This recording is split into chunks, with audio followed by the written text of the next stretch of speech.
Hello, and welcome to another episode of Philo. I am still looking over to the side here because I have not quite set up with my new system yet. So I'm still in between systems, so I don't have this monitor and this monitor working with the old system anymore. They're working with the new system. But I'm still working on the old system for this Philo. But that's not what we're here for. We're here for Philo episode 66, which I'm calling the Peggy Mutiny because we left off with a peg leg and a mutiny starting.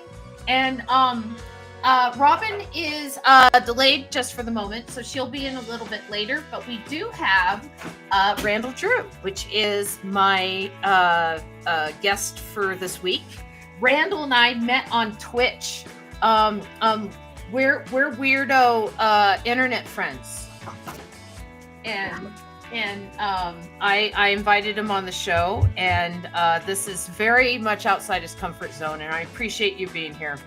And being willing to do this crazy experiment with us, and play with us, and be willing to draw and stuff. So, are you ready to dive in? Let's draw fast and let's draw Philo. Anything you want to say before we commence? Apparently, I was smart enough to get this set up in your restream thing because it kicked me live as well. So I don't know whether our chats are going to be shared somehow. Yes, they are. Just in case any of my audience happens to pop in and go, "What's going on here?" Yes. So that means that we are on your Twitch channel as well, and your Twitch channel is Arcadia Comics. Yep. Which is RKDIA Comics. And if you're not following me, definitely follow him. And if you're not following him, definitely follow me.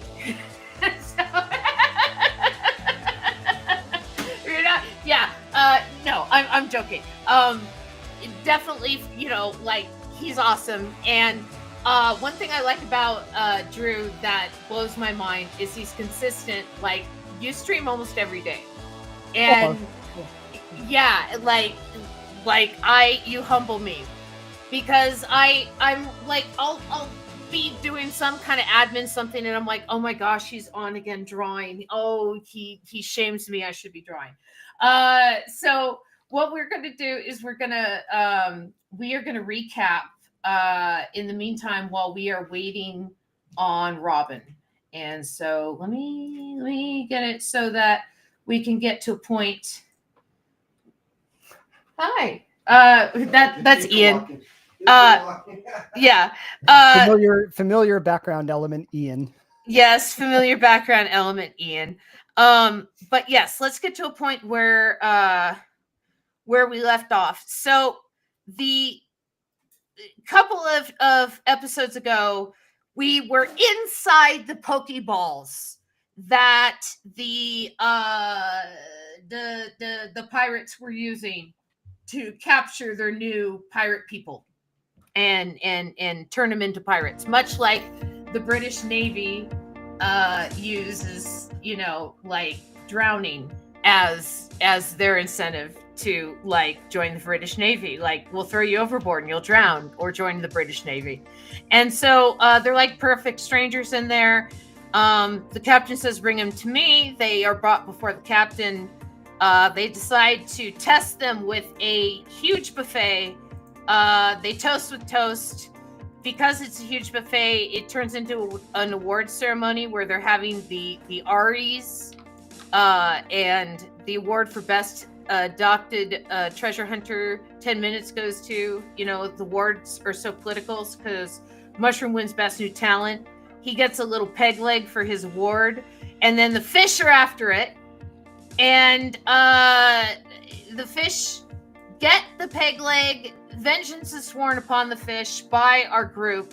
There's Philo going, I shall swear vengeance upon the fish. And then where we left off was the fish's own fish people were also seeming to swear vengeance upon the single fish with the peg leg. And so that seems to be where we left off. And I am asking you very kindly, do you want to take panel 1? Do you want to take panel 2? Like, it's up to you which panel you want to take. I've always been a fan of number 2. Number 2! Oh. Number 2. Okay, I shall take panel 1. Derek Jeter. So, yeah. Yeah, and okay, so we're going to save that just to get it off my screen. And I tried indie rock as my music, but I'm not digging it. Let's try cinematic. Let's see what cinematic sounds like. And so yes. So this is again where I left off. We shall start with panel 1. So what happens after vengeance is sworn and our you know, like the peg leg belongs to the mushroom. Like, what happens? And I should reiterate that I do have Chatty, and what I should probably do is put it on the screen where I can see it. I don't normally have Chatty on the screen. But like you guys can kind of see Chatty peeking over there. What I'll do is I'll seek it this way. Look, it's like it was never there. Never. Yeah, it's like it was never there. But then I have to click back and forth to it to see what people are saying, but that's okay. That's okay. Anyway, so what happens? I don't see anyone chatting in the comments yet. Well, we have a whole bunch of fish mutinying against mutinying, committing mutiny. Committing mutiny against one of their own. Yes. So I mean, do we go immediate after effects of said mutiny, or do we go to reaction of mushroom? Does mushroom intervene and be like, nay, that is not good. Well, the mutiny. I know that you know no previous lore of Philo. The dog has led previous revolutions in previous stories, and so it's possible that they could like have, I don't know, like a common enemy. You know, the enemy of my enemy is my friend, kind of thinking. So I don't know. I'm thinking like the one fish, like his head is bigger than his little fish body. Like his ego is bigger than his little fish body. And so they're like, yeah, I could see Philo like making eye contact with one of those other fish and kind of like doing a, like if you've seen RRR, you know, where like they make this intricate plan from across the river without ever talking to each other, just by eye contact. You know what I mean? Yeah. Something to that effect. Instead of a river, we have a whole ocean to work with. Yes, and so that's kind of what I'm thinking to myself. And although, as I recall, it's an ocean of space, not. It is. They're space pirates, so they can look like anyone. So we could have xenomorphs in there as pirates with eye patches, if we wanted. So so yeah, I'm thinking something along the lines of the enemy of my enemy is my friend. And since we don't have anyone in chat because it is such an early time and they're probably like have not been paying attention to my promos, it says it's an earlier time. But so what I'm thinking is the enemy of my enemy is my friend. Frenemy? Ian thinks I should just say frenemy. And That would be shorter. That would be shorter. But this still fits as a caption. And so, okay, so the enemy is my enemy is my friend. And so what I'm gonna do is I'm gonna do like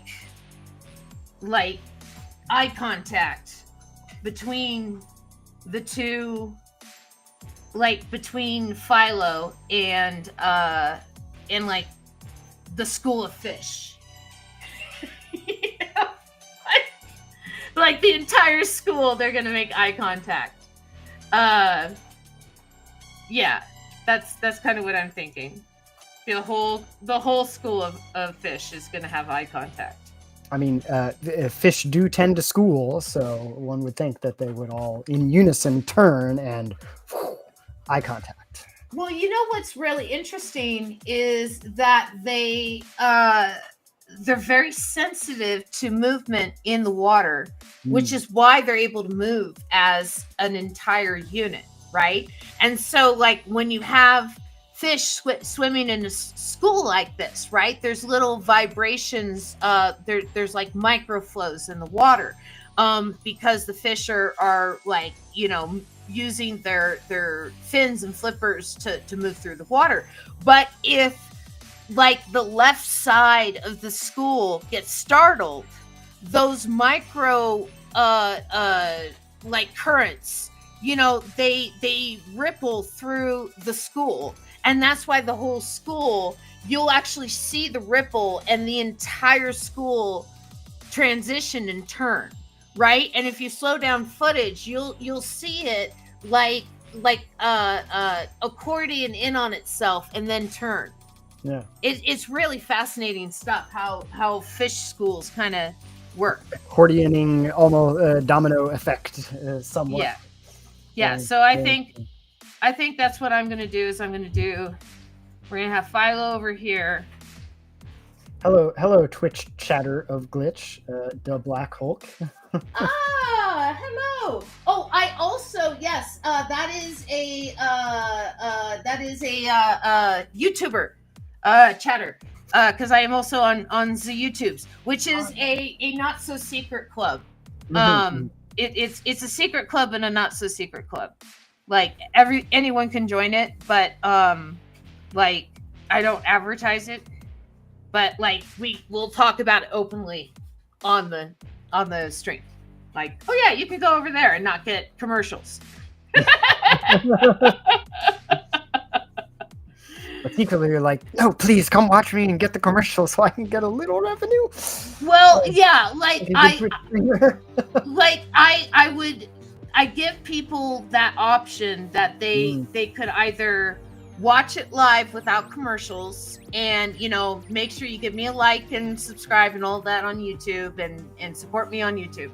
Or they could, you know, subscribe on Twitch and not have any commercials on my channel at all and watch it without any commercials and still, you know, participate and get all the benefits of being, you know, one of the YouTube people, which is like, I don't have them on right now because, again, I'm transitioning between workstations, but I'm gonna have like streaming avatars that will like fight boss battles and all kinds of things. Oh, fun. So, yeah, I recall you did on your Twitch, used to have the little characters at the bottom and stuff that would run around and things, and those were kind of cool. And you could make them, like, tricks and catch stars and things.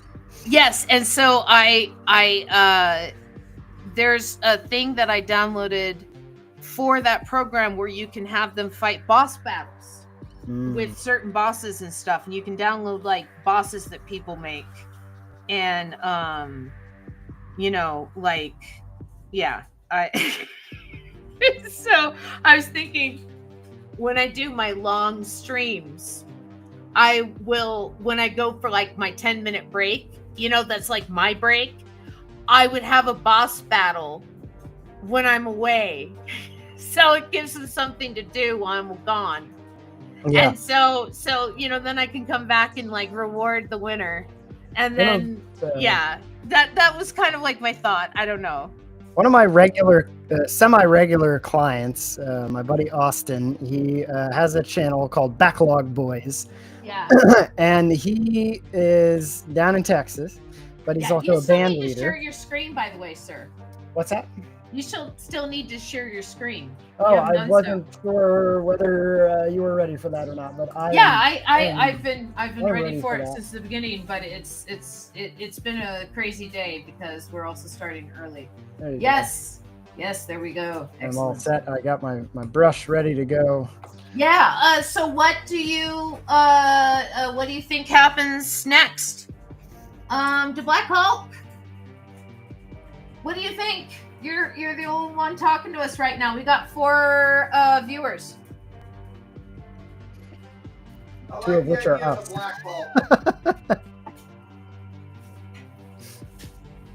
You can also move that little box that says capture window, stop sharing. You can pick that up and move that somewhere. That comes up on Video Ninja too, which I use for co-streaming on Twitch with my artist buddies who like to draw together with me. So let's see if Black Hole has any ideas while I finish my story real quickly here. Basically, he has a stream where he plays through his backlog of video games. He's in a band. I do art for his band. That's the art side of it, but he has a setup where he will connect through his streaming magic, an old video game system, and put in Smash Brothers, and then let the chat bid on who will win the Smash match between selected characters, and then he just sets it to like automatically fight one another, and then he goes for his breaks. He has a new baby, so he takes bottle time breaks to go feed the baby and comes back, and the game just kind of plays itself, and people bid on it, and it's a fun intermission activity when he's away from stream. So very popular. Yeah, I see that. I can see that. Yeah. I mean, I don't want to like ignore my stream when I'm not there.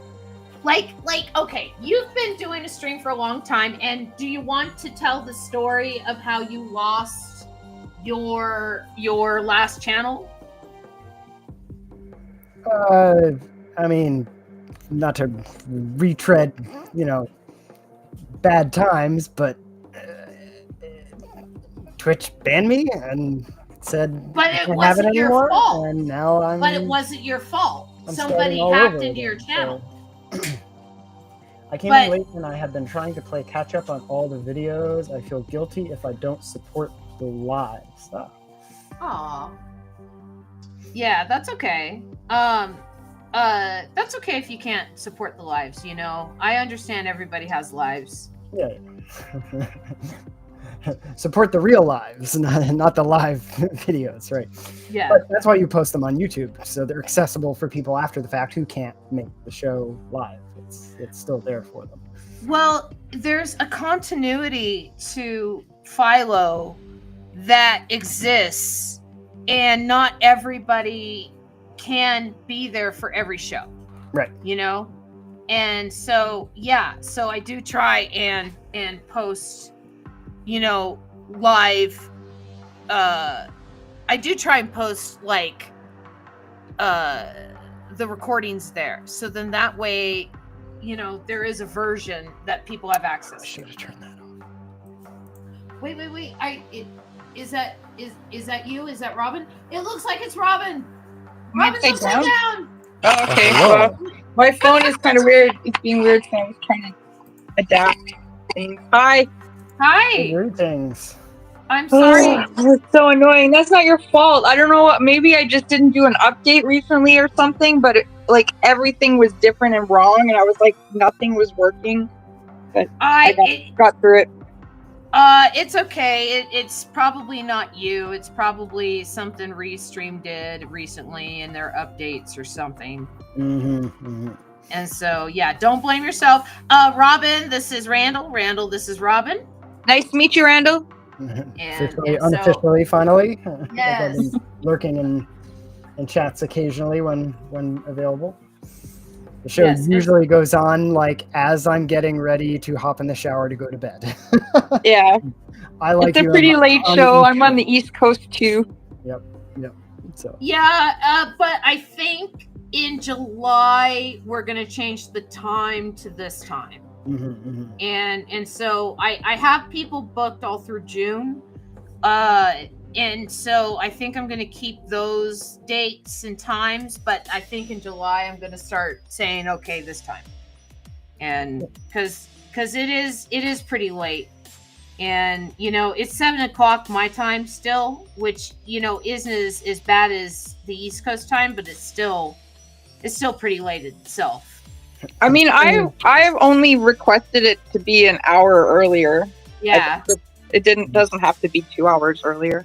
No, I think the 2 hours will give us both a lot more time to be able to just kind of relax and be people in the evenings rather than just exhausted and like, oh, we just finished a show.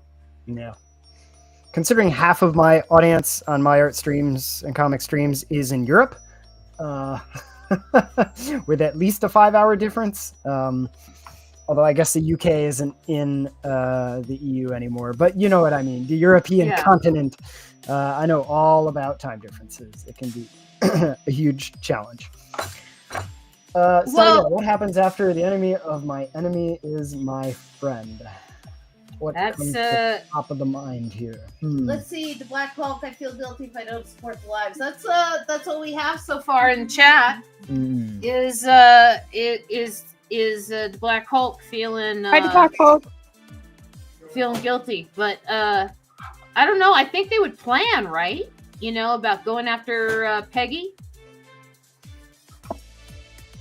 Like that's just kind of what I'm calling the fish with the peg leg right now. Peggy the fish. Okay, can you help me with something? I've never understood this because my grandma was a Peggy.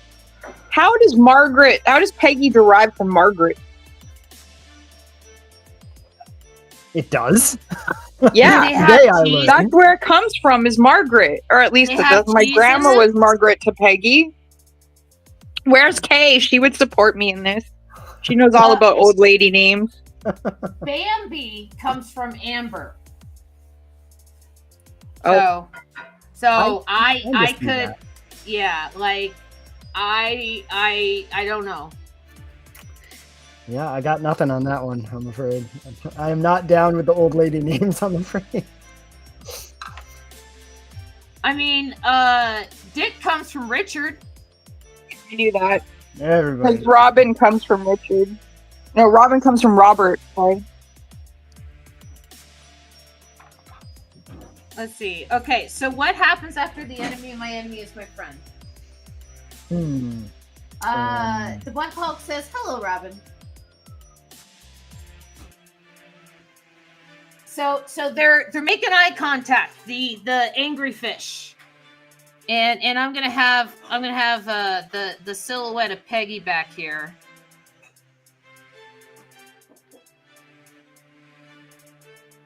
He's enjoying himself. I saw a news item recently that was about a narwhal that got lost from its family and ended up being adopted by a beluga pod. Aww. I think I remember reading something about that. You know the lowliest whale in the world, the one with the like really low megahertz? Mm-hmm. There is a second call now at that low megahertz, and the two low megahertz have been slowly reaching for each other from across the ocean. It's like a love story. And so in oceanographic like communities and stuff, everybody's rooting for these two whales to find each other. Hopefully they do. They got the radar and the sounds going. He's hoping. So the Black Hulk says the nickname Peggy is a short and diminutive form of Margaret, which I basically said, but I want to know how it comes from Margaret. Because, Maggie comes from Margaret, and I get that. Marge comes from Margaret. I get that too. Amber and Bambi, I mean, it's a little stretch, but Amb and Bamb, I can see that too. But Margaret and Peggy, or Margaret and Peg, neither of them. Richard and Dick, I guess, is Richard. Yeah, I guess Richard and Dick don't really go either, do they? Nope.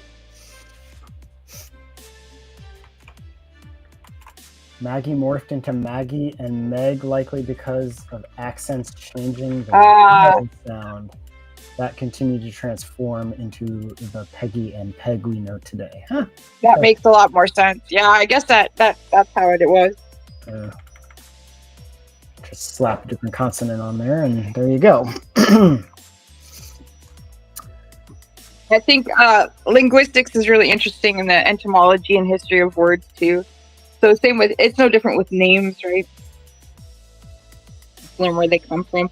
Like, it's just probably common knowledge, but it's just kind of interesting how influential things like this can be. Is how like no child was named Madison until the movie Splash came out. Yeah. One of the supervisors at my work is named Madison. The only Madison I've ever known has gone by Maddie. So okay, so we have to figure out a panel 2. Okay, so Google the nickname Peggy. Over the years, Maggie Moore. So what we're talking about etymology. Can we incorporate that somehow? Like maybe this is why the fish wants this leg, is to live out his Peggy dreams. You know, like I always wanted to be a peg. I always wanted to be a Peggy.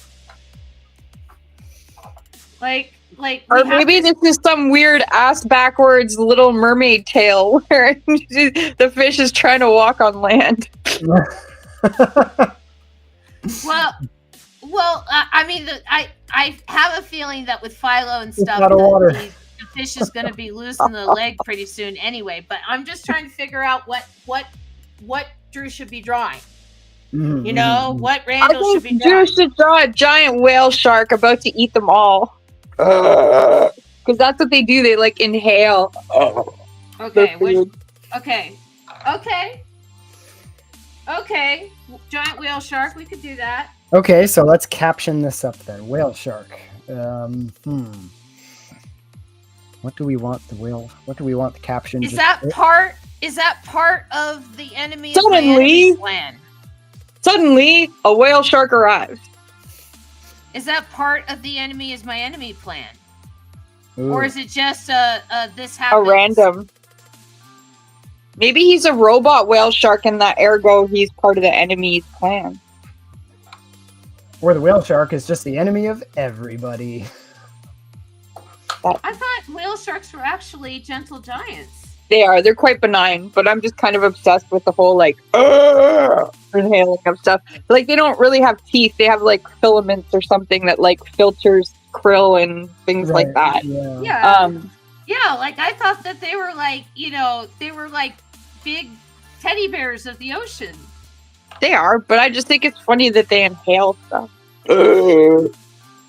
Yeah. I had lunch with a whale shark once. Nice. All right. Well, then I am going to How did start you have drawing lunch whale with the shark whale and gobbling everybody up. In China, at one of the big aquariums, they built like a giant aquarium where you can like eat around the aquarium. You know what I mean? Like the restaurant is like around it. Mm-hmm. So you're sitting there and the whale shark eating with you. It was really cool. Nice. Let me do. Okay. Okay, here we go. So the whale shark just randomly shows up right when they decide to like team up. Sounds about right. Well, that's why I think he should be a robot whale shark. Because then they can employ whatever side needs him, or whoever side he belongs to can employ him to do stuff. If he's like a robot. Robot whale shark. Okay. Do we want him in the act of actually beginning to inhale, or just, hey guys, I'm here. What's up? What's going on? What's me all about? What's up, guys? What's up? I came for the party, y'all. Came for the mutiny. Where's the cake? Yeah. Well, there is a buffet on standby somewhere. Yeah, it's down there somewhere. Okay, I think I'm done with the first panel. So I am going to move on to the next panel, which is going to be panel 3. So what happens after the whale shark shows up? Well, I missed like the last half hour of the show last week, so I don't really know what's happening. So when you say the enemy of my enemy is my friend, who's enemies? Who are enemies? Yes. The crew and the fish are enemies? I shall bring back up the pages. I shall bring back up the page. What a very adorable whale shark. And I shall bring back up...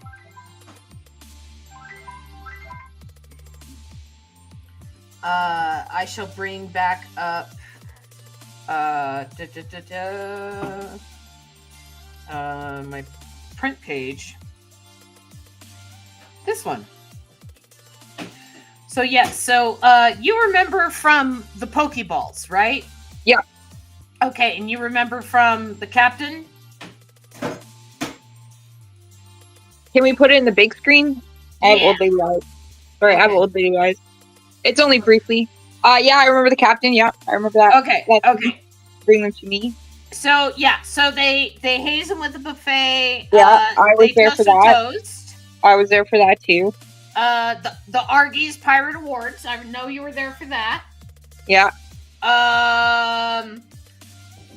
The mushroom. Yeah, I was there for that too. The award wins the big new talent. Yes. Yeah. Well, see that little fish there? Yeah. So he gets all of his other little fish. Who has peg leg? I has peg leg. How can that be? Because our little mushroom guy's so happy he has peg leg.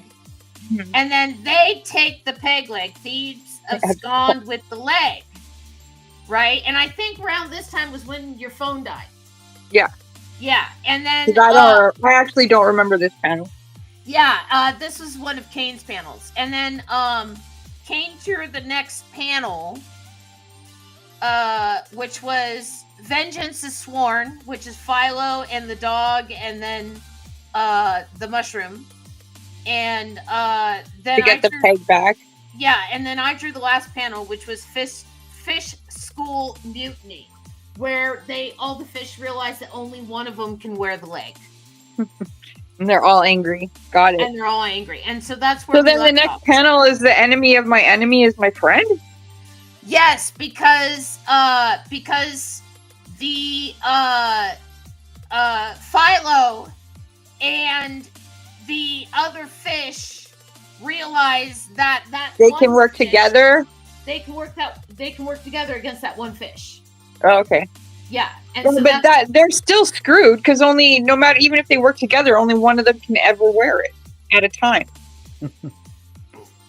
Maybe Philo somehow figures out a way they all get peg legs, like a giant peg. So that all the fish can get pegged. So you want all the fish to get pegged? Yes. Okay. That's the caption right there. All the fish get pegged. All the fish get pegged. Okay. Good. The nickname Peggy is a shorthand. Okay. Over the years, Maggie Moore. Yeah, I think the Black Hawk is our only guest. How many? What does your stats say? Because I can't see them. My stats say 4, and so 3 workers. But it's or is that including us? It's early, and I think that no one was really reading the promos when it had the huge special time all over it. Oh, yeah, that's right. That's how with it I am. I've already forgotten it's a different time. Yeah. And so I like Rob would be here and Tangent would be here and stuff, but they're they're used to the other time. And so okay, so what happens is peg legs for everybody. Philo understands that they want a peg, and the only way for them all to get a peg is if they get built and all the fish get pegged. Maybe the whale fish has brought the whale shark has brought the peg. Like he's carrying like a bag behind him or something? Yeah, or it's in his flipper and he just kind of opens the bag and they all spill out. Or it's in his mouth and he vomited them up. Like, I mean, there's lots of choices. A bunch of pegs. Or maybe that teeth that you drew there, those are all actual pegs instead, and maybe he's got no teeth afterwards. So I am going to do the caption as pegs for all. And whale shark. Let's look up a whale shark. No. I don't have the screens to look up a whale shark. We're gonna have to memory draw a whale shark right now. I'm still on my old. Well, Randall's doing a pretty good job. Huh? I have the screens. Yes. I'm still on my old system. Next week I should be on my new system. Because half of everything is hooked up to the new system, half of everything is hooked up to the old system. And so in order to do Philo right now, I have to like kind of move everything, like rehook it up to the old system, and then like move everything over.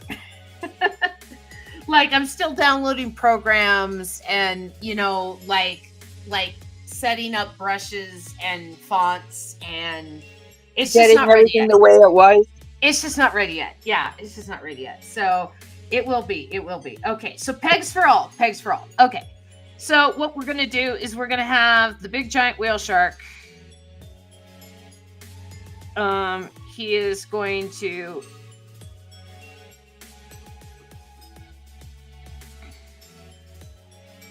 they have a flat tail, right? We have a big tail, but it is relatively flat, yes. Yeah, okay. All right. So I'm just going to do him in silhouette, and then I'll put you up because you actually are drawing something. I got to figure this out. And I'm going to have him like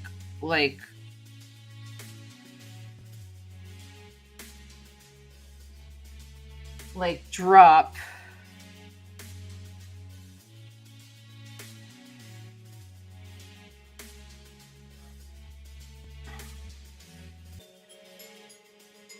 So my guy was a guest of your guys today. My guy was a guest of your guys? Well, my guy was a guest of your guys today. Oh, how? Whose guys was what? My Canadian Prime Minister was a guest of your American president today. Oh, yes, politics. I thought I heard that was happening. Oh, yeah. Hopefully that went not terrible. Yeah, at least he didn't yell at him like Zelensky. That's because your guy's confident. You know, your guy's he is in his way, but if you actually listen to him talk, he's kind of like someone's dad. Well, that's not necessarily a bad thing for Canada if he No, has it's not bad for us. Stuff, you know? Like he was pretty adamant about how we're not for sale, and lots of people up here are very happy with that. Yeah. But yeah, I think yeah. I don't know. And we wore a suit. We wore a suit. Yeah. Yeah, it's just there's so many bribes going on right now. I'm just I just don't want to get into it. I'll spin. You know me. I'll spin. I don't want to spin. I want to draw. I want to draw whale sharks with all these pegs and happy fish. Like, yay! And all the fish are happy because they all each get a peg. And there should be like an Oprah. You get a peg, and you get a peg, and you get a peg. Everybody gets pegs. Thanks for everybody. I was all super psyched for the Met Gala, and then it happened, and it was kind of disappointing. Oh, what? This year's Met Gala? Yeah, I usually pay attention to them because I like fashion. Yeah, I don't know. Last year's was kind of disappointing, too. Oh, but there were a lot of people that had some really nice stuff last year. This year, it seemed like it was like a lot less. according to the New York Times this morning, because I read their morning newsletter almost every day, it was kind of the battle of the trains. The longer the end of the dress, the like more prominent you were. But it wasn't even just trains, it was tails too, because the whole theme was black dandyism, and initially like that whole scene started with like the whole waistcoat with tails. And so they were taking it to another level by creating like these epically long tails and huge trains. But I honestly, if you want my honest opinion about the whole Diana Ross thing, because she's the one that showed up with the biggest train, I think she was trying to get attention away from Rihanna. Because Rihanna showed up in 2015 for the China through the Looking Glass one, and a Goipei canary yellow cape that has this epic train. And this year Rihanna showed up pregnant, so like she got a lot of buzz. So the best way to top that is have the biggest train ever seen at the Met Gala. And Diana Ross did it. Well, also Diana Ross is still queen. You know, she just is. She's been around for a long time. You know, like a queen of music. That's what I mean.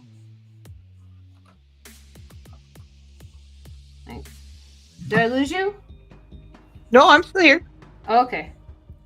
I don't know. Like fashion, there's like the people's ordinary fashion, and then there's like the opulent fashion of the rich.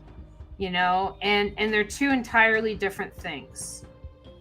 And the opulent fashion of the rich is always interesting, and it's always on the edge and stuff. But like when it starts getting worn by regular people, that's when it has staying power. And so like you'll see like trends come and go, but I don't know. It's like the clutch purse never went away.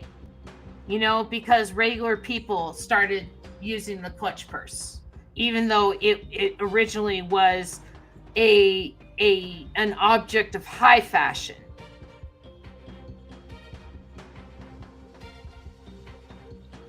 I don't know. I think that there's something to be said about common fashion. Well, this one was culturally significant, so I was really curious to see what was going to happen. How so?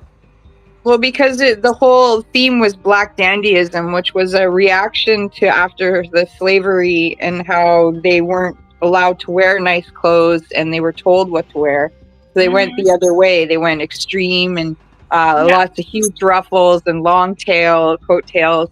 And then it became about the zoot suits and the giant shapes and forms. Like, I would say the person that embodied it the best, to me anyways, was Janelle Monáe. She had this really, really fascinating two outfit reveal. And so the first one was like a two-dimensional drawing of what she was going to be wearing. And it was by Tom Brown. And then when she took that off, it was the actual 3D outfit. And it was very cut up and interesting, but still very tailored and sharp. And yeah, I don't know. Like, I just expected more, I guess, because it was an historical event. It was like accolading Black culture, which you don't always see. And the people that were on the board of trustees, or whatever you want to call them, were all very important people in the scene. And the other thing too is the Met Gala is like, the tickets are thousands of dollars because it's a fundraiser for the Fashion Museum at the Met. And I like that. I just find it interesting. I'm pretty sure they set a record for funds raised this year too. It was the highest grossing one that they had. Yeah, some $31 million or something like that. It's a lot of cashola. Yeah. Wow. And so many are struggling. It's weird where the money is showing up. I always support museums. You know that. I always support museums. I see it and it's like macaroni fashion to me. It's like how many millions of dollars went into that dress that could have fed people, you know, or housed someone, or, you know, it just, like, I don't know, like that fashion. I have an interesting relation with fashion. That's why I like common fashions.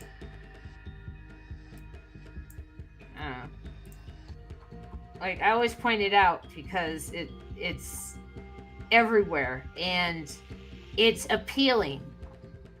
You know, there's an aesthetic to fashion that draws you for a reason. You know, there's a reason why people look good in heels. There's a reason why people look good in like a mermaid tail or in tails and a top hat, different things like that that emphasize the human form underneath. And that aesthetic, I find fascinating that we're drawn to that aesthetic. But we're still we're denied, like a large portion of people are denied like being able to like play with that aesthetic because they can only afford off the rack clothing. You know, but back before off the rack clothing, which was a 20th century invention, fashion was tailored for everybody. You know, and your mom and your grandmother knew how to tailor. And, you know, when you would get clothes made, you would make sure that, you know, they were let out every year if you gained weight or, you know, you would get them adjusted so that they always fit. And that went away with off the rack clothing. And, you know, there's things and changes in the fashion industry that fascinate me to no end. It's like a living organism, you know, and I just I don't know, I find it interesting. I find it fascinating. Fashion. Yeah. Fashion is danger. And Ian is making Zoolander jokes behind me. As one does. As one I'm does. talking about fashion. It's his favorite movie. Because of Zoolander, I became friends with a fashion model. Yeah. The first time I ever saw Zoolander, I didn't get it. And Ian's like, no, you have to rewatch it. And like he would pause it and like explain jokes to me. And he's like, no, these guys are real fashion models. That's why he's living with them. It's like, okay, I get it now. I get it now. Do you really get it? See, now he's making fun of me again. I don't think you really get it.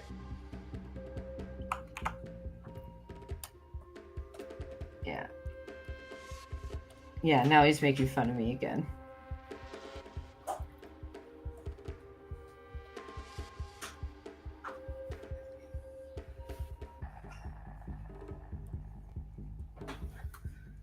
What's the music theme?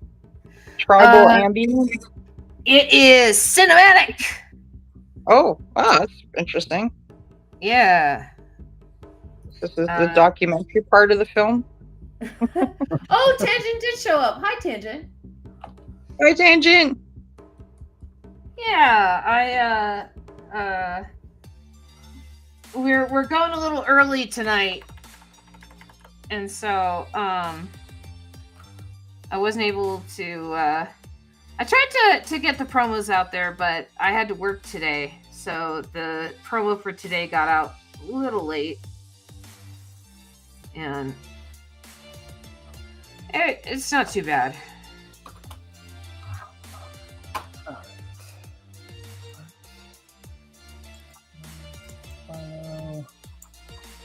Let's see. Thou shalt date and name and number and all that good stuff. Yes, thank you. I appreciate it.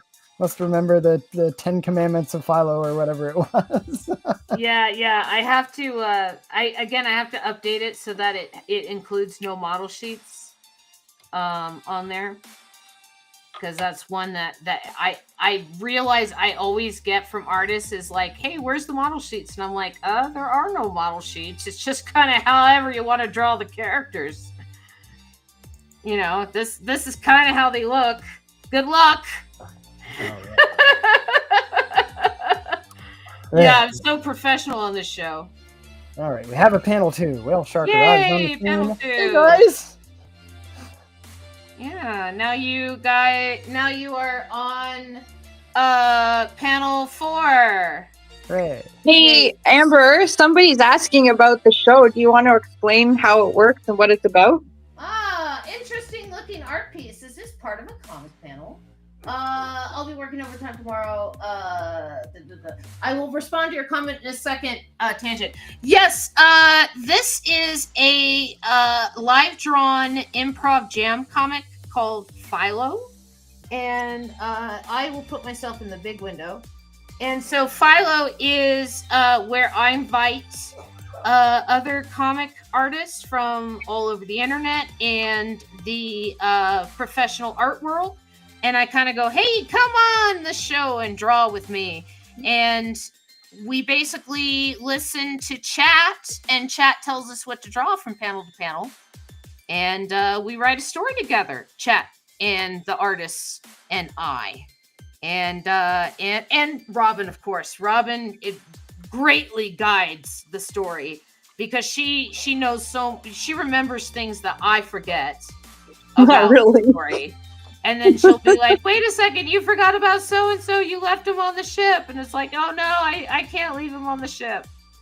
And so, yes. So Robin Fisher here is my co-host. And Robin used to have an international coast-to-coast radio comic book show called Onomatopoeia.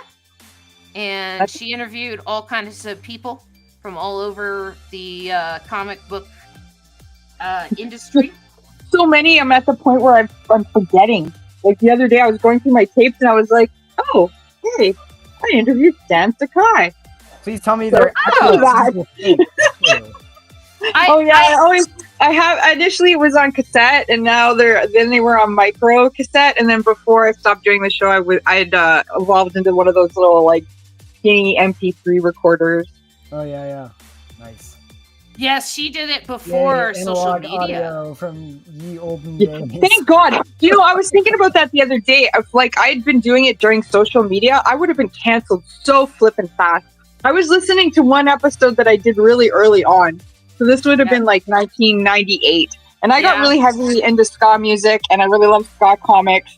And I'd broken up with my boyfriend at the time, who was kind of like a punk and a hippie. And in the ska comic scene, it was kind of like, we hate hippies because we're sort of like ska punks or whatever. And I was doing an episode about this comic called Caffeine. And at one point I was just like, they should kill all hippies. Hippies are dumb and blah, blah, blah. And I was just like going off because I was like, what, 22?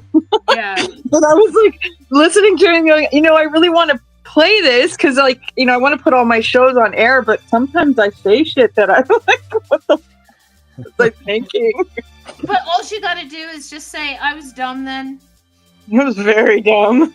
Because I quantify myself now as sort of like a hippie. Like all those ideals and values I find are worth value. I espouse them.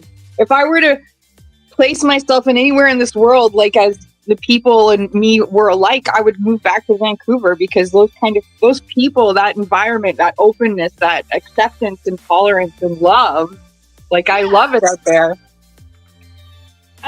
Okay, so I said I would talk to Tangent. I'll be working overtime tomorrow. It was my day off, but I was told it would be a good idea to come in and catch up on work, delivering flyers that rain kind of caused me to fall back on. Yeah, I had to work today, and I have to work tomorrow. And I have Wednesday off, and then I have to work Thursday, Friday, Saturday, and Sunday of this week. So I have to work 6 days this week. I totally get you. Sounds pretty cool. How long have you been drawing in life? I've been drawing since I've been like 4 years old. And then Haya just settled down. I've been drawing since I was this old. Yeah. So, Randall, I gotta ask you. So when you made the decision, because I know why I made the decision. But when you made the decision, I am going to get a degree in art, and that art is going to be comic books, how did your family react? Well, I come from a rather artistic family to begin with. I mean, my dad taught, English composition and writing and literature and poetry and all that for 35 years to feed the family, but he's a poet. And my mom dabbles in all kinds of tinkering and some would say poetry is even more frivolous than comic. His favorite quote to remind me of is, the quietest section in any bookstore is the poetry section. You won't be bothered there. So when I told him I was, I already went to art school and got my bachelor's of fine arts, but I'd always been into cartoons and comics growing up. So I believe it was actually my family that noticed that this cartoon school had opened in Vermont, which was right in my backyard growing up on the capital region in New York. And they're like, hey, heard about this? They offers a master's degree. And of course, my dad's whole thing about that was, when you have a master's degree, you can go get a teaching job, which is a rather secure form of employment at the time. So they almost presented the idea to me, and I was just like, yeah, sure. I mean, it's 2008. The economy just collapsed. I may as well go back to school. So, yeah, I had their full support. It was great. Aww. Not too many That's people. excellent. You say that. No, that's true. Not many people can. But I come from an artist family. If he wasn't a poet, he would be a songwriter or something. Like he's really into music and collaborates with a lot of musician friends of his to write lyrics and stuff sometimes. So my mom has painted and sculpted and restored furniture and just loves crafty, artsy, creative things. So it's just the environment I grew up in. It was kind of a natural progression really for me. Cool. I get so jealous of life like that. Like when I lived in Montreal, there's a school there called Faith, and it's like the foundation of arts and whatever. I don't remember what it stands for because it's French, but it starts at like elementary school level and it goes all the way to high school, and it's all the curriculums revolve around art. Like you take other classes like science and math, but the dominant focus is for artsy kids and kids that do art. And I was just like, I would have excelled so much in that environment. Like it would have been so perfect for me. But I mean, you have to live in Montreal. Got into middle school basically, and that is when the curriculum kind of opened up to us to sort of be able to choose our path. And by the time I got out of elementary school, I was already, drawing in the, corners of my math notebook and not paying attention and learning any math at all. So when I got into middle school and they're like, okay, now you get electives and you get to kind of choose what you want to take for certain kinds of classes, I immediately dumped trumpet and instruments and music because I had zero talent in it. It was doing terribly. And I started taking all the drawing classes and the art classes, and they fit really well. And I just kept basically through that for the rest of my life. Right. So. Yeah, I remember I took a drama course. Like I really excelled at drama, and I took it all the way through high school. And of course, I was like getting honors grades and stuff, and it really did good for my average. But my mother always. I don't want to interrupt, but we got to figure out what he's going to draw. We need another panel, yes. So yes. Pegs for all. Everybody. So what happens after Pegs for all? What are they going to do with all the pegs? They do a musical, so they can do the can-can. Do the can with the pegs? The pegs, yeah. So you have them like arm in arm, and they're like starting to do like a song and dance number. Can with pegs, and we can adjust that caption any old time. Wait, just so I know what I'm drawing. Punk says, I actually have a question for all of you. If you all would consider yourselves artists, have any of you ever had a moment or two in your artistic journey that nearly made you quit? If so, how did you overcome it? If not, what was it that kept your passion for art burning all this time? When I finished college, I put down the art supplies for a long time because I was burnt out. After college, I didn't have very encouraging teachers, and my college professor wasn't very supportive of the type of art I wanted to make. And I was financially not very stable, and I just kind of focused on work for a while, and I didn't draw for, probably like 2 years or so. And then when I started drawing again, I didn't draw comics. What I started doing was painting, which was removed from comics. I had dabbled in painting prior, but I'd never really like painted. And I started doing these like pop portraits that were so different than painting that it reignited my love for art again. And so I would say that the closest I ever got to quitting art was when I got burnt out doing too much of it and the wrong kind of art for me. And too much of the wrong kind of art for me, right? I was doing the kind of art that my school wanted. I was drawing naughty comics to pay my tuition at the time, which sucks the soul out of you. I was meeting those deadlines. I was still working for Archie at the time, so I was meeting those deadlines. I was working at Transylvania Television doing puppetry and writing for them and voice acting for them. And so those were long shoots. And then I was doing Philo for Minneapolis Television Network on Mondays, which was a fun thing, which was this. But it was still like, comics. And I just didn't want to do comics. And so I did something not comics. And that made me fall in love with art. Large A again. And so I would say, like, it's good to have multiple things that you dabble in creatively outside of what makes you money, right? If you end up being an artist for a living, like that might be soul-sucking work. You might be drawing greeting cards for a living. There was a period of time when I was doing that, where I was drawing greeting cards, and that was boring. And so instead, what you need to do is you need to then give yourself time every day to draw something you love. And that's the only way that you're gonna not burn out, is you have to draw something you love too. And so and you have to rest. Give yourself time to rest. Because if you're just drawing, you will burn yourself out. Any advice from your side on that? From my side, Yeah.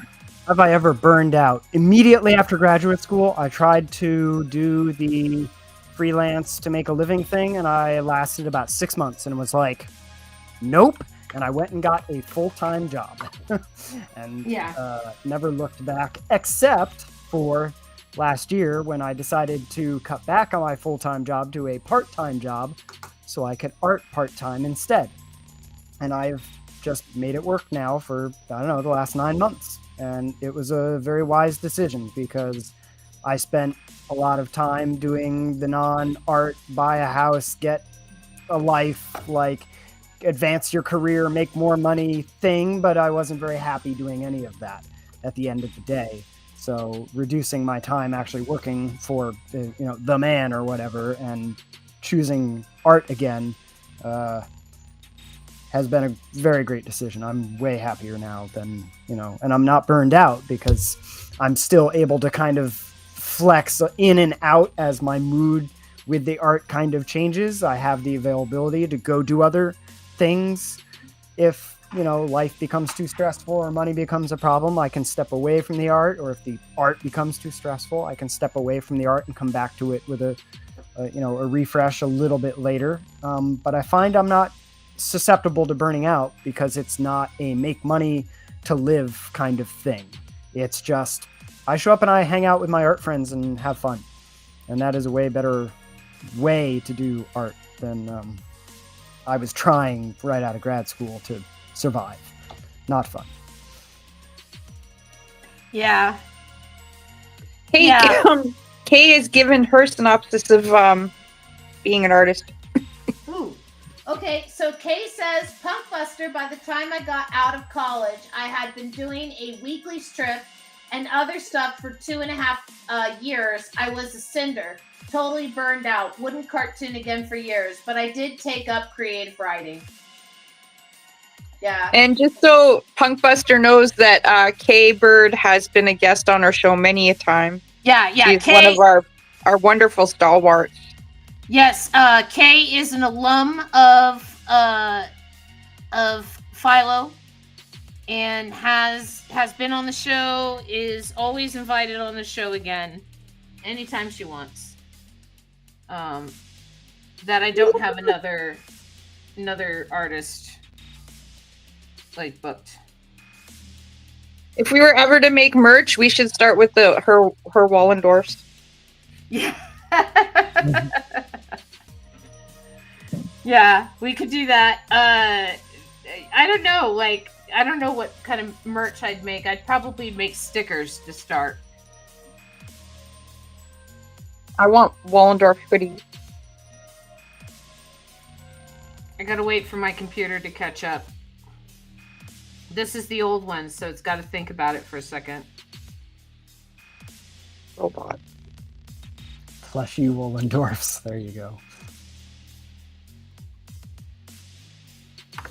Get some of those cool, like, hand-knitted, like, plushy things. I have a friend who sits at home and makes a lot of those to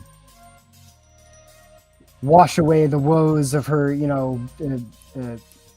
what does she have, like a state job or whatever, and it's kind of soul-sucking, but she goes home and makes these wonderful little hand-knitted, like, stuffed plushy toys, and gives me, like, friends and family and kids and stuff, and they fill her with joy. And they are quite cute. Come on, Huyan. Why are you acting this way? Don't do that. One of my regulars has been having tons of problems with his Huyan lately as well. I wonder if there's something going around. No, there's not something going around. What it is my Huyan is plugged into my old computer, and my old computer is old, and so its its processor is just I have too many programs running for the processor. It's not that it's weak, it's just that it's weak for what I'm doing to it, and I'm doing a lot to it. I am working on a computer that used to be owned by a guy who ran chess simulations because he was a high-level chess player, like competitively. Cool. And there's like a Ryzen 9 12 core in this thing, which is ridiculously overkill for like running Photoshop.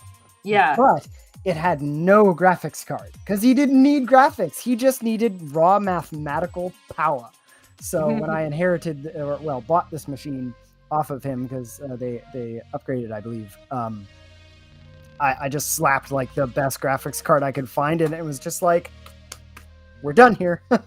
I'm set for like the next 7 years. Nice. Okay. Now really cool. Now that we have some of our audience in, but I did wind up creating plushy Wollendorf's furry in all the right places. Oh, definitely, Kay. But we have a panel that we need to figure out what is going on in. So after they do the can, what happens? What happens? Does Captain come in? Musical notes in the background so that it's clear that they're dancing. You know what I mean? Yes. Does the captain come in? Is he pleased? Cause the buffet was to haze them, was to welcome them to the crew, right? There we go. I say they're part of the crew now. Like, how about the fish though? Were the fish like the enemies of the pirates, or are they also part of the crew? I I don't know.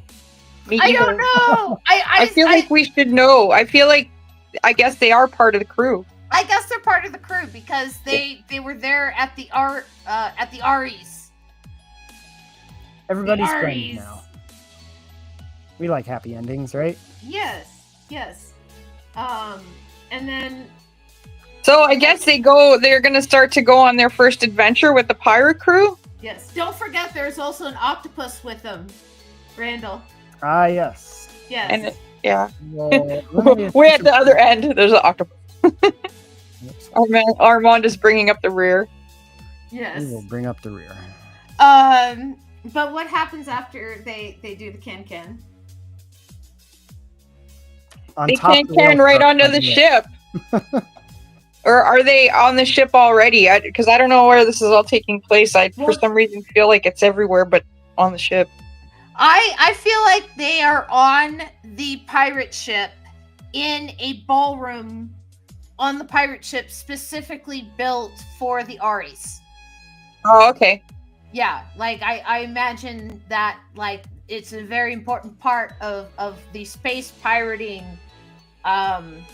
like culture is like where you rank Well, in the Aries. now that they've had an awards show, shouldn't they have another buffet? Yeah, I guess they could. They could have another buffet. But isn't that what usually happens after an award show?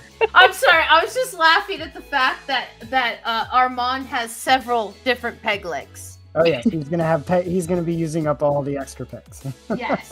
Yes, and so he has many extra. Don't peg legs. deprive him of his peg joy. So I'm thinking maybe this is all during the same buffet, isn't it? So like this would be one of the shows during the Aries, wouldn't it? I didn't think it was part of a show though, because the whole showdown between the fish and the crew. Well, I'm talking about the can though. Like we could tie it back It could to be the part of Aries. the show, but it's an improvised random bit. But that's what I'm saying is that we're doing a callback to the Aries. Maybe they get the whole audience to start doing the can with them. Like all the people attending the awards banquet. Can takes over Aries on the newspaper headline. Yeah, that's a great idea. I like that. Okay. It explains everything, and then you can like have a picture, and then you can have like a bunch of scribbly writing. And... Yeah. Let's see.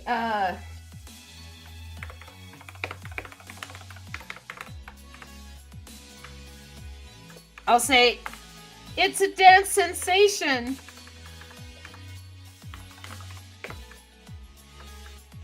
I'll even capitalize dance.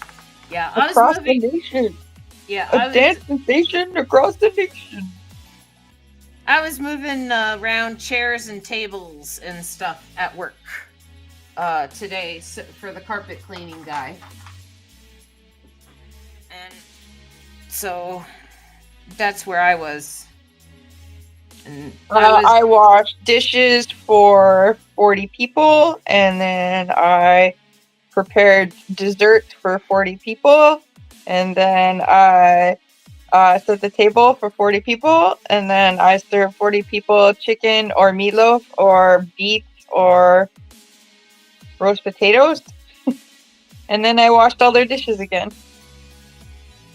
nice. after cleaning up all their messes. Yeah, that's what I do on my days off. That's my second job. Working at old folks' home. With an archaic order of nuns. They're called Carmelites.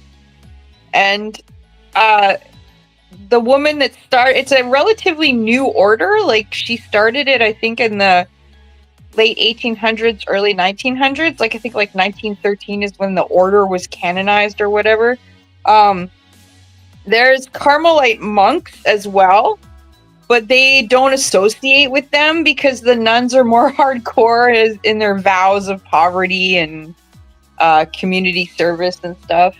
But I really like working there just because I'm not religious at all, but the nuns, like, they seem to care more about the people there than, money or budget, or, you know what I mean? Like, a lot of it's not at my business oriented print shop that I last managed before I switched roles and moved away. There was in Northfield, I believe. No, not Northfield. North Haven? I can't remember. Some place up in the middle of nowhere, Vermont. There is a whatever nuns, but they recently got like upgraded and had to change like their title. The heck if I can remember what like any of that means and what it was called, but it was kind of a big to do. But they were one of my favorite customers because they were just so nice all the time. And most. But here's my question to you: how many did you see were young? Because it's a dying thing. Like, people, unless you're like from an Asian country, you know what I mean? Like, our youngest nun is Vietnamese and she's like in her 50s. The rest of them are like 60, 70, and 80. We had to send, like, over this past year, we've had to send about 5 of them to a long-term care home. Yeah. They can't stay with us anymore because they can't take care of themselves anymore. There were definitely we had one older nuns, but there were a couple that were more closer to middle age than, old. But they were a monastery and now they're an abbey. That's what the distinction was. Oh, okay. Yeah, that's a big deal. Yeah. So, but if they were nuns, it's a monastery's for monks. If they were nuns, it's a convent. So I think it would be convent to abbey, because I do believe they have abbeys. Again, I don't remember it specifically because this was like, I don't know, a year ago when I was last up there and they made this change. But I do remember them distinctly being like, yeah, this is kind of a big deal for us because it means like, we get more resources and can recruit easier and like get more attention, and it's good for us, and it'll bring more people to the state and things like that. Our order, the headquarters is like in Amsterdam, so they like travel back and forth, and I think our order, like where I work, is like the only Canadian location. I think there might be one other location like in Saskatchewan, and that's it. And then there's like 1 or 2 locations in the States, and that's it. They're more prevalent over in Europe. It's interesting that you mentioned that one of them was from Vietnam. You said, I believe, because I think that's actually kind of sort of making the news. What with the whole conclave or whatever going on to elect a new pope, is one of the front runners, if you will, is from East Asia, because that is one of the fastest growing areas of the world. They take to religion like crazy. All Asian cultures. When I was in Hong Kong on Sundays, all the nannies and all the maids got the day off, and they were 90% of them were Filipino, and 60% of that 90 were Muslim, because they all had hijabs, and they would line the downtown streets. Like, they would just like sit on the street, the sidewalks, like in 4 people deep, and just sit on mats and stuff and eat and talk. And it was like their day off, and it was like a picnic, but it was in the middle of the city, and there were so many of them. But yeah, like, they're totally like Christian, Catholic. They've really taken to religion. Muslim, like, they're Muslim as well. It's crazy. Our culture, we're all heathens now. Godless heathens. None of us want the altruism of being a nun. I have some firsthand knowledge of that because my ex was from Thailand, and it's mostly a Buddhist country, but they have a pretty significant Muslim population in the south of the country. But it's very attentive to the needs of their temples and whatnot. Oh yeah, you have to be very respectful over there. I've been to Thailand twice. I used to live in China, and so I love Thailand. It's probably, I tell people all the time, I'm like, you want a really good vacation? go to Thailand because the most expensive thing will be your plane ticket there. Yep. Once you're there, like everything is so insanely cheap, like you cannot believe, and so it's a worthwhile vacation. It was very expensive getting there, but once we were on the ground, yes, the dollar goes very, very far. So, Like I got attacked by a jellyfish when I was there, and I was in the hospital for like 8 hours, and I don't even remember what I paid for it because it was so little. yeah. I was like afraid I wouldn't be able to afford it because I barely had any money, and it was just like, oh, this much, okay, I can handle that. Is apparently a big thing because they do have extraordinarily modern hospitals with extremely good healthcare and public healthcare. By the way, even they have figured out public healthcare, whereas us here in the States, not so much. But I digress. Yeah, like literally, people go there just to like get dental work done because it's a tenth of the cost to get it done here. It's crazy. I did see a funny meme on somewhere the other day of like a guy. It was like, you know, showing up at the airport, and it's like arriving at Bangkok, and he's, you know, American guy, nice hair, glasses, dressed in a business suit, and then departing Bangkok was the next panel, and he was like wearing a Chang beer shirt, like a tank top, and like those loose, ruffly like tie pants with all the elephant designs on them. He's covered in tattoos. He's just got this big goofy grin on his face. He's all stubbly from not shaving for like a week. It's just like, yeah, that's kind of what it was like going there. You go all business ready, and then you leave like after having a really good time.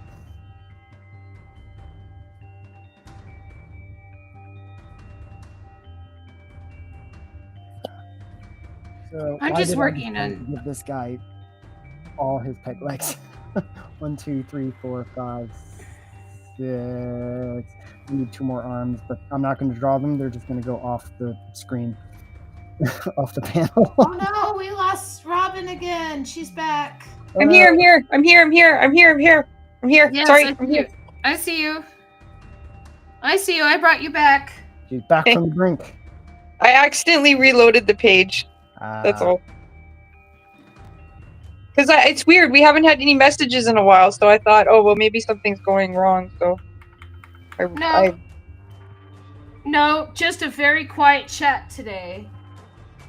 6 people watching us. They just don't want to talk. That's all right. They're allowed to lurk. We love the lurkers. Are they? Are they allowed to lurk? No, they're allowed. That's fine. I allow them. Yeah. No, I'm just drawing like I'm going like, okay, Cosmic Press, like Space Tribune, you know? Like, okay, it's, you know, because they're space pirates, right? Yep. I always was weirdly fascinated with the Starjammers. Did you guys ever read those comics? I remember Scott Summers' dad.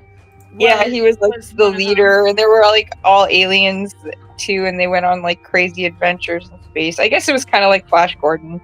Yeah. But when I was a kid, I hadn't seen Flash Gordon, so Starjammers was pretty cool. Yeah. It's like Firefly and Serenity. It's like the whole space adventure. It's exciting. Yeah, well, I mean, it definitely inspired like Firefly and Serenity and stuff. Hi, Magic Marmot. Magic Marmot has joined us. Nice. Moo! Yay! Thank you for joining us and not in the last 3 minutes of the show. That's okay. That's okay. No, I'm not being critical at all. No. It's because of the earlier time, and I tried to let people know in the previews and stuff, but at the same time, or in the promos and stuff, but at the same time, I didn't exactly get the promos out very quickly, and that's probably on me. So, you guys can blame me. We don't need to blame anyone. It's all good. I'm trying to run the show. I'm trying to do everything. Head to work today. You Work, know, and work, work. that was a surprise. It was like suddenly like, oh yeah, the carpet guy's coming in. I need you in. It's like, okay, I guess I'm coming in. You know, and I could use the money. I like money. Money is nice. My boss gave me a $25 gift card for Amazon because he's happy with how I'm upselling the meat. Yay! You're upselling the meat. Yeah. Well, we get like new products and stuff, so I'll tell people about them. Yeah. Or if they're buying a lot of sausage, I'll tell them which sausage is my favorite, and they'll usually be like, "Oh, well then I'll have a couple more of those then." You know. Nice. I don't know. I work with a lot of kids, so they don't really know how to do that or even think about doing that. And then I work with a lot of old people who have had that job forever and they don't give a shit about anything anymore. So this sets me apart, I guess. Yeah, I'm gonna call that panel done. Whoa, okay, And that. I'm gonna let Randall finish his. Chop, chop. I mean, I guess I could call you Flozax Rollins since that was your old name, or I could call you Arcadia Comics since that's your new name online. It's funny, I've had both names more or less for about the same amount of time. It's just the Flozax one stuck on the interwebs a lot sooner, so I went with that and just branded my comics. It's also pretty distinctive. And you know Arcadia play on it helps people remember you. I'm sorry? It's pretty distinctive. It would help people remember you easier. Yeah. The Flozax. That was a nickname a friend gave me a long time ago, back in 2007 or something. I love that they're dancing on the whale. Yep. That's a nice touch. I love that. Yeah, that's a nice touch. That's awesome.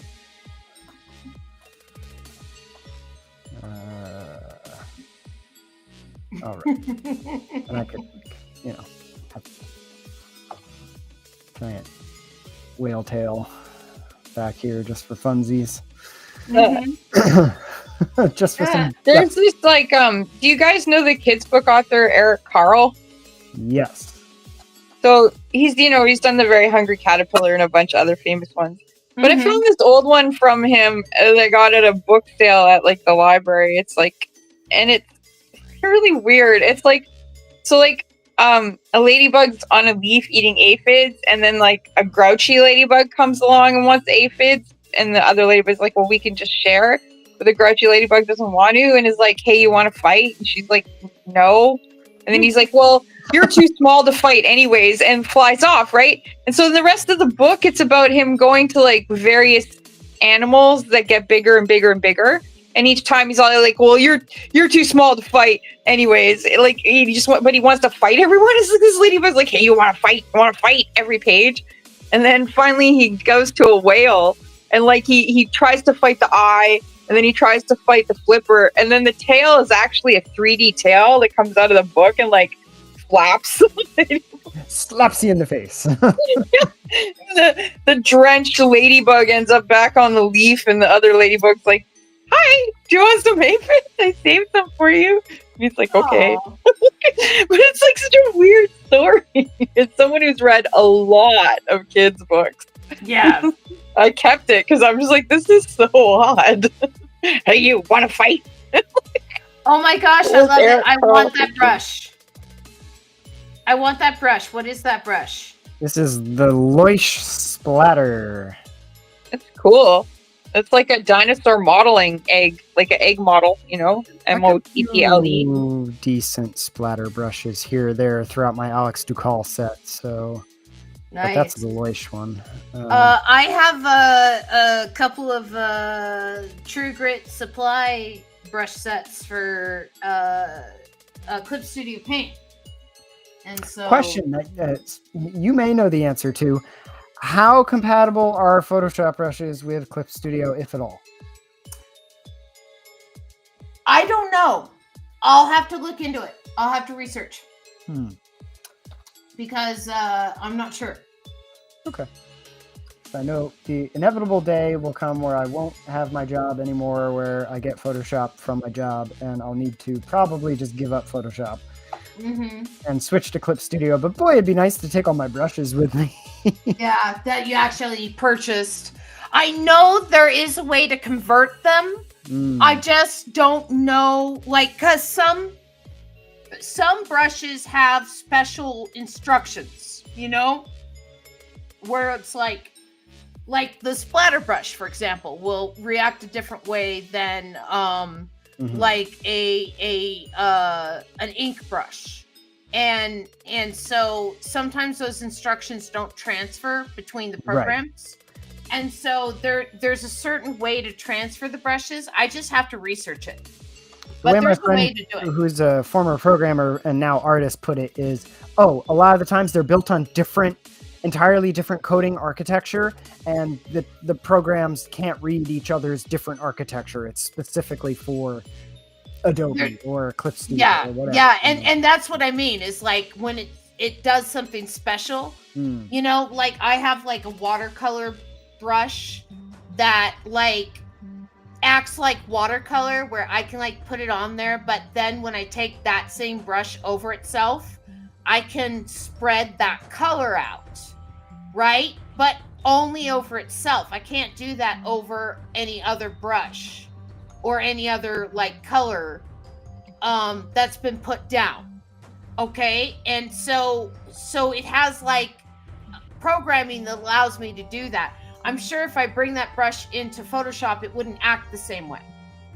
Yeah, exactly. You know, like that's the kind of thing I would think like, I don't know, like I don't know, but yeah, if you ever do come over to the dark side of Clip Studio Paint, it's $70 for the perpetual license, and I would set you up with a bunch of brushes.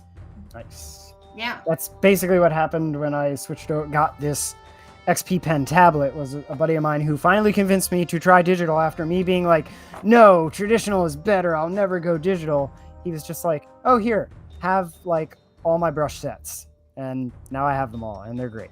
And I don't know why I waited 15 years to finally be like, oh, yeah, digital, right. I should do that.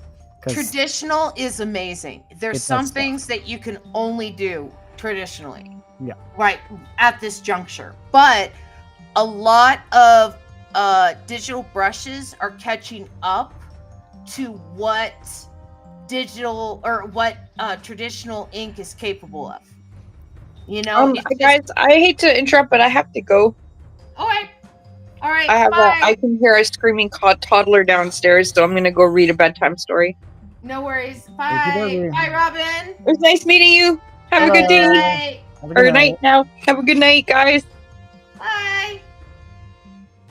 Okay, so that's Robin. I'll stick the art down here so that it looks a little bit better, and then yeah, it's we're going a little long just to give you some time to finish up your panel. I can always finish this off camera too. It's not a big deal. Yeah. How long do you think you have on it? Oh, I don't know. I'm just gonna slap a layer of tone on these guys and maybe drop something in the background like I did on the last one, and we'll be good. Yeah. So yeah, like maybe 5 minutes. Yeah, exactly. So we could have a conversation. That's not too bad.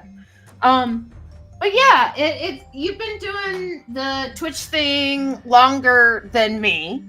And you know, you were affiliate, you know, before I was, and like actually had a bunch of stuff filled out. Like you had like emotes, and you like your shout out, and your like your lurk was set up. I'm trying to think what else you had set up that you still need. Funny enough, you can still set a lot of that up without being an affiliate. So the affiliate just gives you the revenue and access to emotes, and you know, a few other bells and whistles. But I haven't figured out the emotes yet. Yeah, I'm still trying to figure out the emotes for affiliate. Still trying to figure it out, but that's okay. I'll figure it out. Oh yeah, it'll pull itself together eventually. But yeah, I've been around Twitch since it was Justin.tv in the pre-Twitch days. Yeah, I only made getting the off- mistake of putting my eggs in the basket of Mixer. Ah. Yeah. I was Yeah. on there. I was on Ustream. Why is this above the border? Everything needs to be below the border. Thank you. Stupid layers. Don't mind me. I'm just I'm just messing things up. Yes. Okay. Great. Sorry. No, I've been around a long time. Let's see. Okay. I am going to pull up who we are going to have next week then. Great. Promo Philo. Okay. And then who we have next week is Jeremy Fiscaldo. I'll put him in the main panel right there. Jeremy Fiscaldo is an illustrator, comic artist, storyboard artist. He does conventions. He's an East Coast artist based out of, I want to say, New Jersey, but kind of around the New York area. Animator and animation designer. And so he'll be on the show next week. We've had Jeremy in the past before, and we'll have him again. And so I will put this back on there. That's my previously on Philo. And then this was my promo for today. Was with the one peg leg. Yes, exactly. It was the one peg leg, and so that was my promo for today. Is I try and find one of my panels that I draw, so then that way it's not like Windows. I swear. Stop. Why? What's it doing? Why? Is it decided that now's the time to act all weird? Oh, it just doesn't like to do things and then bling at me like it's doing them, but Yeah.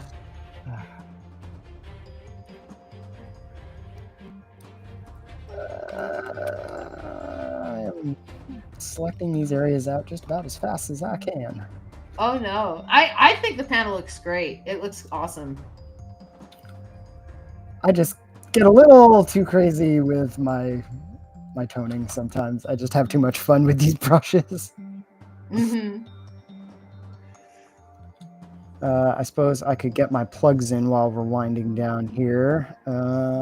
For Get your plugs in. Stuff and things. I am primarily catch me on Twitch Monday, Tuesday, Thursday, Friday, 1 in the afternoon Eastern, generally until dinner time for 5. And then I do, why is this not working now? Okay. And then I do a longer stream one day on the weekend, Saturday or Sunday, that basically starts at 9 a.m. and goes till 5. It's like my full-time art stream on Twitch, twitch.tv/Arcadia Comics. That's my initials, RKDIA Comics, all one word. And I'm also pre-launching or in pre-launch for a Kickstarter for the comic I work on said Twitch streams, which is my fantasy comic called Citadel.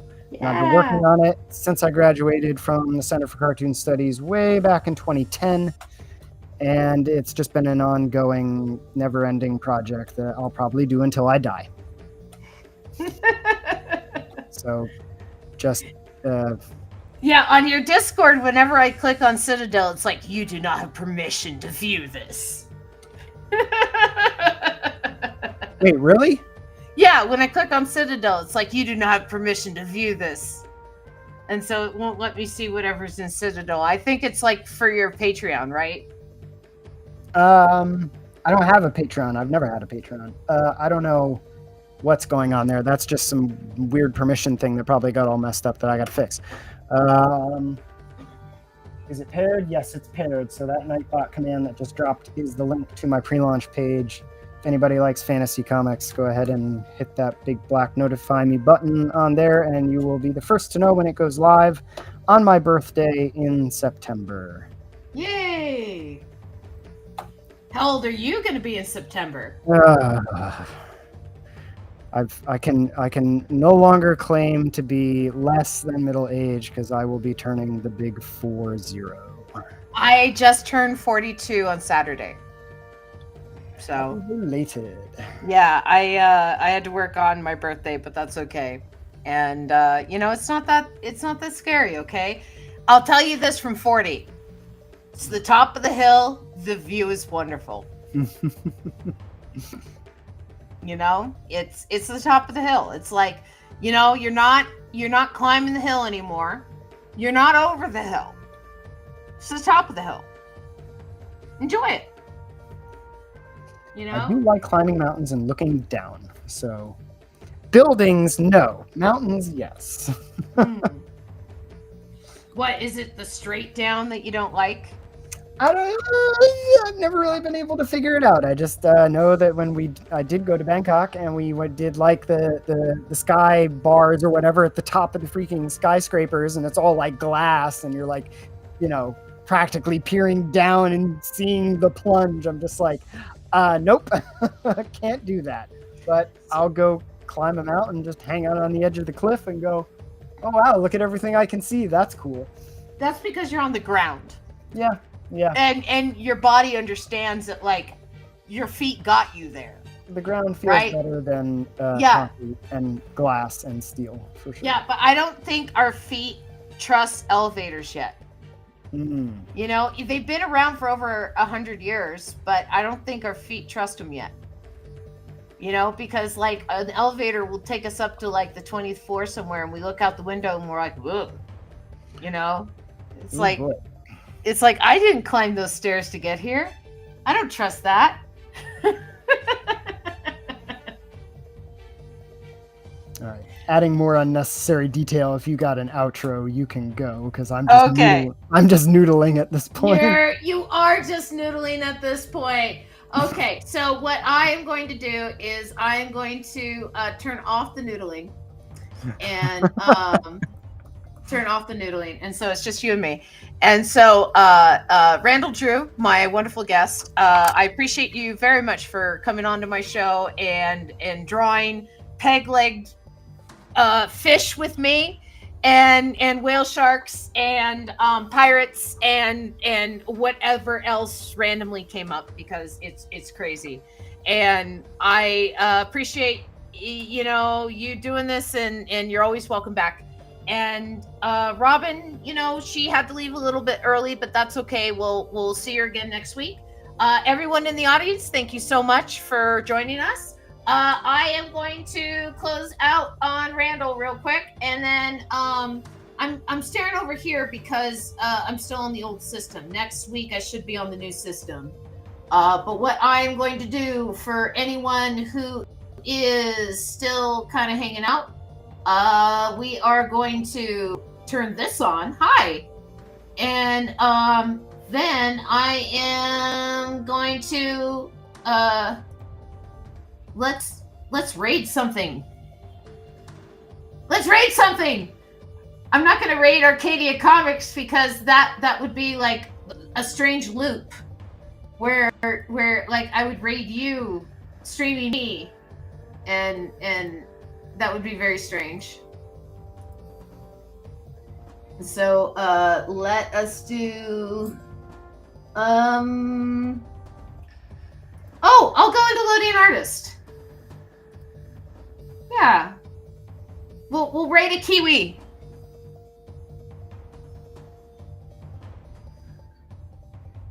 Okay, we're raiding now.